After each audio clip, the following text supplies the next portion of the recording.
മോഹൻലാലിന്റെ നായികയായി ശോഭന എത്തുന്നു എന്ന വാർത്തയാണ് ഇപ്പോൾ മലയാളികൾക്കിടയിലേക്ക് എത്തുന്നത്. തരുൺ മൂർത്തി ചിത്രത്തിൽ മോഹൻലാലിന്റെ നായികയായാണ് ശോഭന എത്തുന്നത്. നടി തന്നെയാണ് ഇക്കാര്യം സമൂഹമാധ്യമങ്ങളിലൂടെ സ്ഥിരീകരിച്ചത്.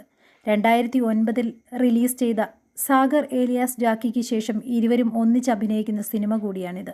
20 വർഷങ്ങൾക്ക് ശേഷം ഇരുവരും നായികാനായകന്മാരായി എത്തുന്നുവെന്ന പ്രത്യേകതയുമുണ്ട്. 2004 പുറത്തിറങ്ങിയ മാമ്പഴക്കാലത്തിലാണ് ഇതിനു മുൻപ് ഇരുവരും ജോഡികളായി പ്രത്യക്ഷപ്പെട്ടത്. പുതിയ സിനിമയ്ക്കായി സൂപ്പർ എക്സൈറ്റഡ് ആണെന്നും 4 വർഷങ്ങൾക്ക് ശേഷമാണ് മലയാള സിനിമയിലേക്ക് തിരിച്ചെത്തുന്നതെന്നും ശോഭന പറയുന്നു. താനും മോഹൻലാലും ഒന്നിച്ചുള്ള 56ാമത്തെ സിനിമയാണിതെന്നും നടി വ്യക്തമാക്കി. 2020 റിലീസ് ചെയ്ത വരനെ ആവശ്യമുണ്ട് എന്ന ചിത്രമാണ് ശോഭനയുടേതായി അവസാനം തിയേറ്ററുകളിലെത്തിയ ചിത്രം.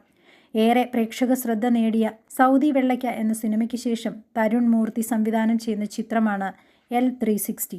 പത്തനംതിട്ട ജില്ലയിലെ റാന്നിയിലെ സാധാരണക്കാരനായ ടാക്സി ഡ്രൈവറെയാണ് മോഹൻലാൽ ഈ ചിത്രത്തിൽ അവതരിപ്പിക്കുന്നതെന്നാണ് റിപ്പോർട്ട്. സാധാരണ മനുഷ്യരുടെയും അവരുടെ ജീവിതത്തെയും കേന്ദ്രീകരിച്ചൊരുങ്ങുന്ന സിനിമയുമാണിത്. ഒരിടവേളയ്ക്ക് ശേഷമാണ് ഇത്തരമൊരു റിയലിസ്റ്റിക് കഥാപാത്രത്തെ മോഹൻലാൽ അവതരിപ്പിക്കുന്നത്. ഒരിടത്തരം ഗ്രാമത്തിന്റെ ഉൾത്തുടിപ്പുകൾ കോർത്തിണക്കിയാണ് ഈ ചിത്രത്തിന്റെ അവതരണം. താരനിർണയം പൂർത്തിയാകുന്നു. രജപുത്രയുടെ 14ാമത് ചിത്രവും മോഹൻലാലിന്റെ 360ാമത് ചിത്രവുമാണിത്.